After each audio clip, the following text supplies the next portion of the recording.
The film Goodfellas showed the swagger, the suits, the late-night dinners, the quiet confidence of men who believed they were untouchable. But the film never showed the fatal mistake Colombo captain Michael Russo made. It was the kind of mistake that did not explode overnight. It did not arrive with sirens, gunfire, or flashing headlines.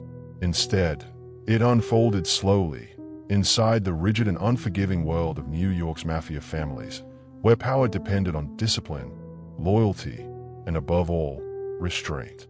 According to multiple documented accounts, Michael Russo was not supposed to become a problem. He was supposed to become an asset, a quiet earner, a dependable captain, the kind of man who kept money flowing upward without attracting attention. But the truth was far darker, because inside the Colombo crime family during the late 1970s and early 1980s, loyalty was becoming increasingly fragile. The family had already endured violent internal wars, federal investigations, and leadership changes that left scars throughout the organization. And men like Michael Russo would eventually become the fault lines where those cracks widened. Michael Russo did not begin as a legend. He began as a street kid, born into the neighborhoods of Brooklyn that fed generations of organized crime. Russo grew up in a world where the mafia was not an abstract concept. It was part of the landscape. The social clubs on the corners, the men who always seemed to have cash, the quiet respect people showed when certain cars rolled down the street. For many young men in that environment, the path was almost inevitable. Russo learned early how the system worked. First came the errands, running messages, standing outside social clubs as a lookout, driving older associates to meetings. Small tasks, but inside the mafia hierarchy, those tasks were auditions. And Russo proved useful. By his early 20s, he had begun associating with members of the Colombo crime family. At that time, the family was still trying to recover from the chaos of the early 1970s, a period marked by violent internal conflict following the shooting of boss Joseph Colombo in 1971. Leadership struggles had fractured loyalties. Factions had formed. Blood had already been spilled. In that environment, survival depended on choosing the right side. Russo aligned himself carefully. He was not the loudest man in the room, not the most flamboyant, but he possessed something that mafia leaders valued just as much as brutality: reliability. He followed orders. He delivered money. And he kept his mouth shut. By the late 1970s, Russo had become what investigators later described as a dependable owner. His operations were not glamorous. Much of his money came from traditional rackets that had sustained organized crime for decades. Loan sharking, sports betting, union manipulation, extortion disguised as protection. These rackets did not create headlines, but they created steady cash. And in the mafia, steady cash was everything. Eventually, Russo was inducted into the Colombo family as a made member, an official soldier sworn into the ancient oath of Cosa Nostra. The ceremony itself was simple but symbolic. A burning saint's card, a promise of loyalty unto death. From that moment forward, Russo was no longer simply a street associate. He was part of the organization. And once inside, advancement could happen quickly for men who produced results. Russo did exactly that. Over time, he was elevated to the rank of captain, what the mafia called a capo diem. That promotion placed him in charge of a crew of soldiers and associates, men responsible for generating income and carrying out the orders of the family leadership. But becoming a captain also came with pressure, because captains sat in the middle of the mafia's power structure. Above them were the bosses, men who demanded profits and absolute obedience. Below them were soldiers and associates who expected protection and opportunity. Every captain walked a narrow line. Too weak, and their crew would lose respect. Too reckless, and the bosses would notice. Michael Russo believed he could balance both. For years, it appeared he had. According to investigators who later studied the Colombo family's financial networks, Russo's crew became involved in a wide range of profitable operations across Brooklyn and Staten Island. Illegal gambling parlors operated quietly behind storefronts. Construction companies quietly inflated union contracts. Loan sharking operations extended thousands of dollars to desperate borrowers at crushing interest rates. Money flowed, and much of that money traveled upward through the mafia hierarchy. Russo gained a reputation as someone who understood business. But there was another side to his growing power: ambition. Inside the mafia, ambition was dangerous. The structure of the organization depended on discipline and hierarchy. Men who reached too far too fast, often attracted attention from both the government and their own family. Yet by the early 1980s, the Colombo crime family was again entering a period of instability. Leadership disputes simmered beneath the surface. Different factions within the family competed for influence, and federal investigators were tightening their focus on organized crime using a new weapon, the Racketeer-Influenced and Corrupt Organizations Act, better known as RICO. For decades, mafia leaders had avoided serious prison time by insulating themselves from direct crimes. Orders passed through layers of captains and soldiers, leaving little evidence connecting bosses to violence. RICO changed that. Suddenly, prosecutors could charge entire criminal organizations as conspiracies. Captains like Russo became extremely valuable targets. But inside the mafia world, that threat was not yet fully understood. Many members believed the code of silence, Omerta, would continue protecting them. And Michael Russo began making decisions that suggested he believed the same thing. Investigators later discovered that Russo had started expanding his operations beyond traditional rackets. His crew became increasingly involved in aggressive extortion schemes targeting local businesses, restaurants, construction contractors, small companies that lacked the resources to fight back.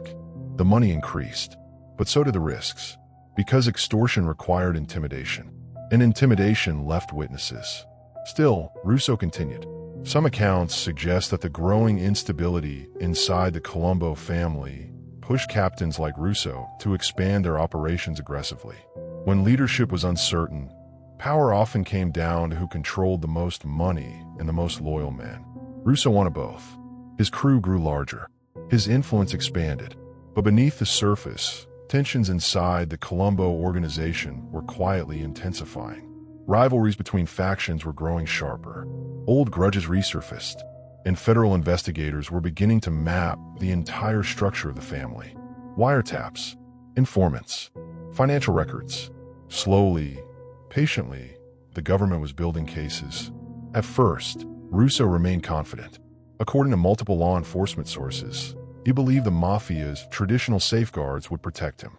Conversations were held carefully. Orders were rarely spoken directly. But the reality of the new era of organized crime investigations was very different.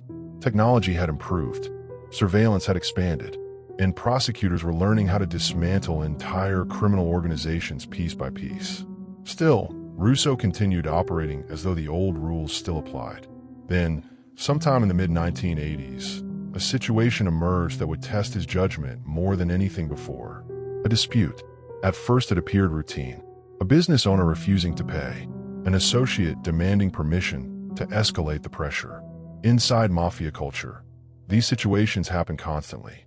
Usually they ended with threats, sometimes with violence. But what happened next would become the moment investigators later identified as the beginning of Michael Russo's fatal mistake. Because when the situation reached Russo's desk, he made a decision that would set a chain of events into motion. A decision that would draw attention from rivals, from federal investigators, and eventually from his own family. And once that chain reaction began, there was no way to stop it. A decision that would draw attention from rivals, from federal investigators, and eventually from his own family. And once that chain reaction began, there was no way to stop it. The dispute seemed ordinary at first. A small construction subcontractor operating in Brooklyn had refused to continue making payments to Russo's crew. For years, the arrangement had been simple. The company paid a percentage of its profits, and in return, the Colombo family ensured that union problems disappeared, deliveries arrived on time, and competitors stayed away. It was the kind of quiet arrangement that had sustained organized crime for generations. But sometime in the mid-1980s, the owner stopped paying. According to multiple documented accounts, the man believed the mafia's influence inside the construction unions was weakening. Federal pressure was growing.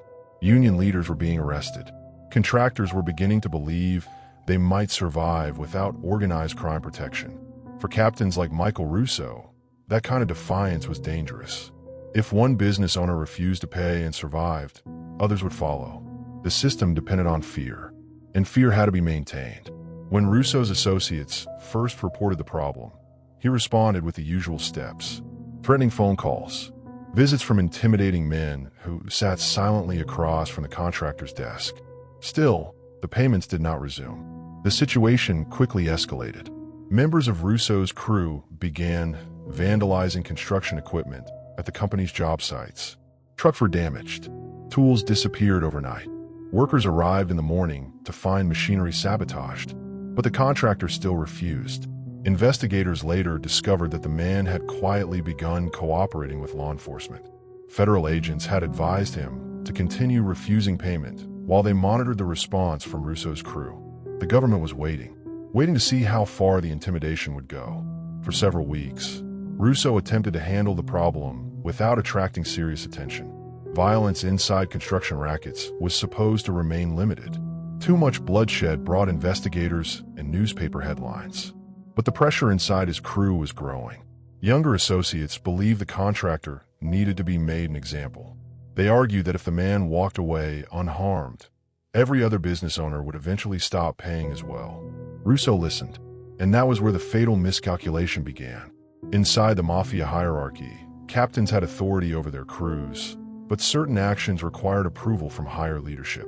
Serious violence, especially murder, could not be carried out without permission from the family bosses. This rule existed for a reason. Unauthorized killings created chaos. They attracted police attention, and they risked retaliation from other families. But by the mid-1980s, the Colombo family was again experiencing internal instability. Leadership conflicts had created an environment where some captains believed they had more freedom to act on their own. Michael Russo was one of them. According to investigators who later reconstructed the events, Russo made the decision to escalate the situation without formally consulting the family's leadership. He authorized a brutal assault on the contractor. Not a warning, not intimidation, a beating designed to send a message across the construction industry. The attack was carried out late one evening as the contractor left his office. Several members of Russo's crew approached him in a parking lot. They carried baseball bats and metal pipes. The assault was quick and vicious. Bones were broken. The victim was left bleeding beside his car. But he survived, and that survival would prove catastrophic for Michael Russo, because the contractor immediately contacted federal investigators. And this time, the government had far more than a complaint. They had a cooperating witness, medical reports, and surveillance already tracking members of Russo's crew. The assault triggered an aggressive federal investigation. Wiretaps were expanded. Agents began monitoring conversations between Russo's associates. Undercover surveillance teams watched the social clubs where Colombo members gathered each night. Slowly, a picture began to form. Investigators discovered that Russo's crew was involved in far more than simple extortion. The construction racket had become a gateway to larger operations. Bid rigging schemes manipulated contracts worth millions of dollars. Companies secretly controlled by Colombo associates won projects, while legitimate contractors were forced to withdraw. Money flowed through shell companies and union connections. For federal prosecutors, it was exactly the kind of organized conspiracy that RICO laws had been designed to dismantle. But the investigation required time. Agents needed recorded conversations, financial records, witnesses who could testify about the structure of the operation. And the assault order by Russo had opened the door. According to multiple law enforcement sources, federal agents soon began intercepting conversations that revealed how the extortion system actually worked. Associates discussed collections. Payments were counted. Orders from Russo were mentioned repeatedly. With each new recording, prosecutors moved closer to building a case against the entire crew. Meanwhile, inside the Colombo crime family, whispers were beginning to spread. The assault had created attention. Too much attention. Other captains began hearing rumors that Russo had authorized violence without approval from higher leadership. In the mafia world, that kind of independence could be interpreted as disrespect, or worse, as recklessness. Senior figures inside the family began asking questions. Why had the situation been escalated so aggressively? Why had Russo not brought the problem to the administration first? And most importantly, was the growing federal investigation connected to his actions? Russo attempted to maintain control. He assured his superiors that the situation was contained. The contractor had been handled. Payments would eventually resume. But the truth was already unfolding beyond his control. because federal agents were no longer focused only on the assault. They were now mapping Russo's entire criminal network. Weeks turned into months. Wiretaps continued capturing conversations inside cars, restaurants, and social clubs. Informants began providing additional information about Russo's operations. Investigators traced money flowing through gambling operations, loan sharking businesses, and construction kickbacks. Each piece of evidence strengthened the case. Yet the most dangerous development for Russo came from somewhere he never expected. Inside his own crew, one of the younger associates involved in the assault began attracting attention from federal agents. Facing serious charges unrelated to the construction racket, the man suddenly found himself confronted with a choice that had destroyed countless mafia careers before: prison or cooperation. At first he resisted, but prosecutors had leverage.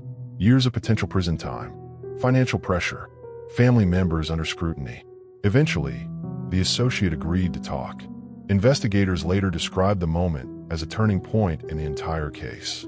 Because the man did not simply describe the assault, he explained the structure of Russo's crew, the payments, the meetings, the orders, and most critically, he confirmed that Michael Russo himself had authorized the attack without approval from the Colombo family leadership.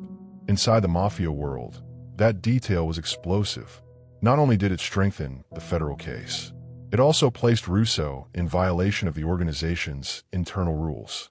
News of the cooperating witness spread quietly through the Colombo family. Suddenly, Russo was no longer simply a captain dealing with an investigation. He was a liability, a man whose actions had triggered federal surveillance and exposed profitable rackets. According to multiple documented accounts, senior figures inside the family began holding private discussions about what needed to happen next. In the mafia, loyalty was sacred, but survival was even more important. If one captain's mistakes threatened the entire organization, the solution was often brutal. And Michael Russo was about to discover just how quickly the world he had built could turn against him. Because by the time he realized the government had a cooperating witness, another decision had already been made. A decision that would mark the beginning of his downfall. A decision that would mark the beginning of his downfall. Inside the Colombo crime family, problems were never solved in courtrooms. They were solved quietly, in backrooms, inside social clubs, through conversations that rarely lasted longer than a few minutes, but carried consequences that lasted forever. By the time Michael Russo realized that federal investigators had a cooperating witness inside his crew, the damage had already spread through the organization. Wiretaps were expanding. Federal agents were watching known Colombo gathering spots, and rumors were circulating among the captains that Russo's actions had triggered the entire storm. According to multiple documented accounts, senior members of the family began meeting privately to discuss the situation. The conversation was not emotional. It was practical. For decades, the mafia had survived because it understood one fundamental rule. When a problem threatened the organization, the problem had to be removed. Russo had become that problem. Investigators later discovered that several Colombo leaders believed the assault he authorized had been reckless. Not because violence itself was unusual. Violence was the foundation of organized crime, but because it had been carried out without permission. Unauthorized violence meant unpredictable consequences, and now those consequences were unfolding. The cooperating associate was providing information. Federal agents were building a RICO case, and Russo's crew had become the focal point of the investigation. Inside the mafia hierarchy, that made him dangerous. But the truth was even darker. Because while the Colombo leadership was debating how to deal with Russo internally, federal prosecutors were moving forward with a strategy that had already destroyed other crime families. They were preparing indictments. Throughout the mid-1980s, the federal government had dramatically intensified its war against organized crime. The RICO statute allowed prosecutors to charge entire criminal organizations as conspiracies, tying bosses, captains, and soldiers together under one sweeping indictment. Instead of prosecuting isolated crimes, investigators could now present years of criminal activity as part of a coordinated enterprise. And the evidence they had gathered around Michael Russo was becoming powerful.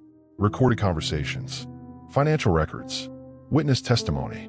According to investigators who later worked the case, the cooperating associate provided detailed explanations of how Russo's extortion network functioned. He described collections made at construction sites, meetings held inside Colombo social clubs, and payments delivered directly to Russo. Most importantly, he described the assault. He explained how the order had been given, who carried it out, and how Russo had personally approved the attack despite the risk. For federal prosecutors, it was the missing piece. The assault was no longer simply an act of violence. It had become proof of a larger criminal enterprise. Meanwhile, Russo continued operating as though he could still contain the damage. He reduced his public appearances. Meetings became shorter and more cautious. Associates were instructed to avoid discussing business on telephones. But the surveillance had already gone too far. Investigators were now following multiple members of his crew daily. Financial investigators were tracing money through businesses connected to Russo's operations. The case was tightening, and inside the Colombo family, patience was disappearing.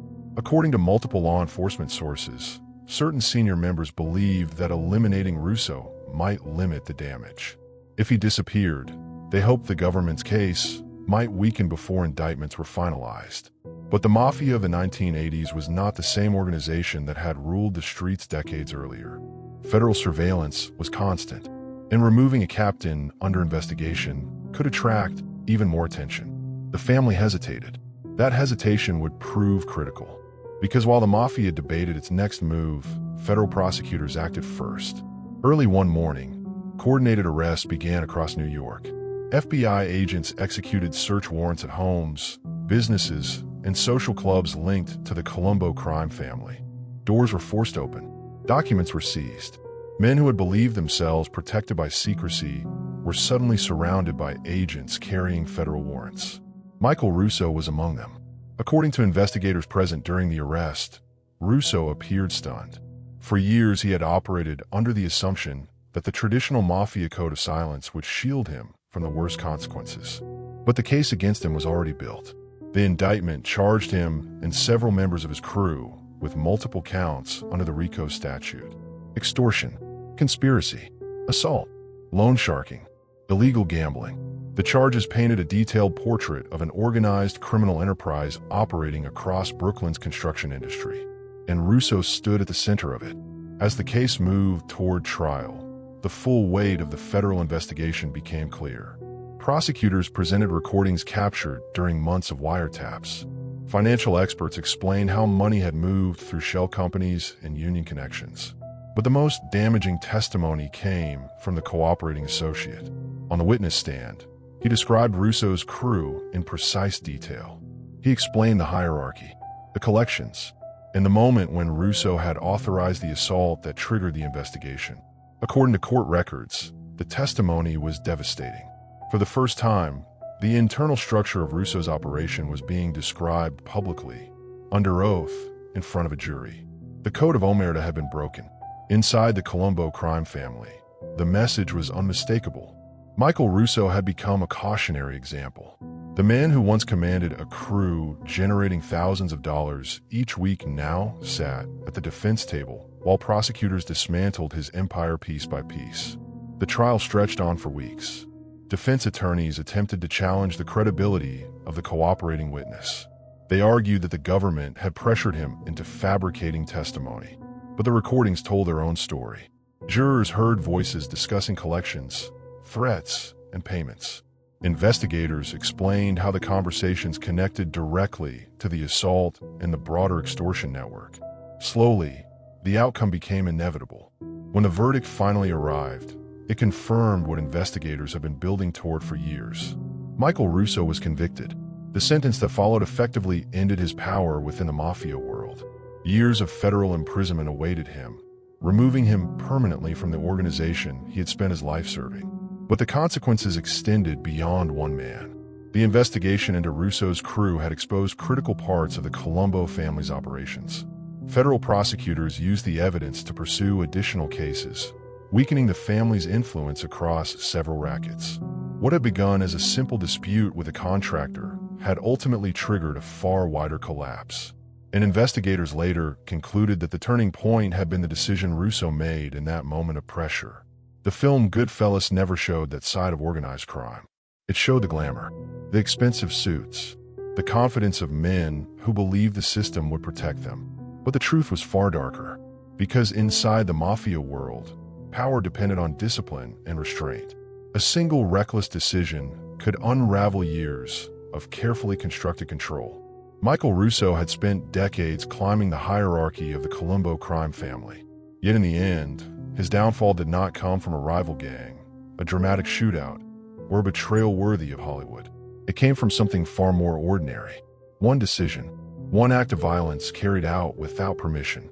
And once that mistake was made, the empire he believed would last forever began collapsing piece by piece, until there was nothing left.